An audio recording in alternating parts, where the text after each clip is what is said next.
The Chestnut Ranch Cowboy Billionaire box set. 3 sweet Cowboy Billionaire novels in Chestnut Ranch romance. Written by Emmy Eugene. Narrated by Campbell. A Cowboy and His Neighbor. A Johnson Brothers novel. Chestnut Ranch Romance. Book 1. Written by Emmy Eugene. Narrated by Campbell. Chapter 1. Seth Johnson bent to collect the dog food bowls in the shelters he'd built with his own hands. The temperature this early in the morning was bearable, and Seth would let the 15 dogs he worked with on a daily basis outside before the Texas sun heated the building too much.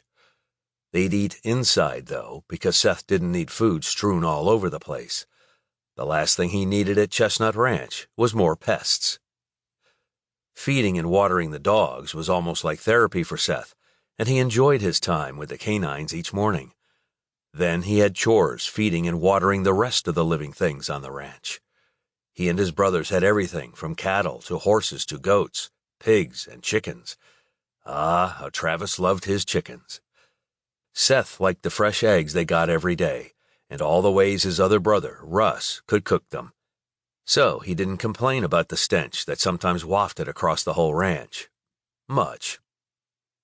All 5 of the Johnson brothers had jobs to do on the ranch, but they didn't all live in the homestead the way he, Russ, and Travis did. In fact, when his 2 youngest brothers had moved back to Chestnut Springs, they'd bought a house in town, closer to their parents. Seth didn't even realize he'd sighed until he heard the sound. But sometimes being the oldest and making sure his aging parents were taken care of weighed on his mind. He scrubbed all 30 bowls and set to work drying them and filling them with food and then water. Everything went back on the flatbed cart he used to get around the canine enclosure, and he started back along the oval to get everyone fed. His 2 personal dogs accompanied him everywhere he went, never trying to eat or drink from a bowl that wasn't theirs.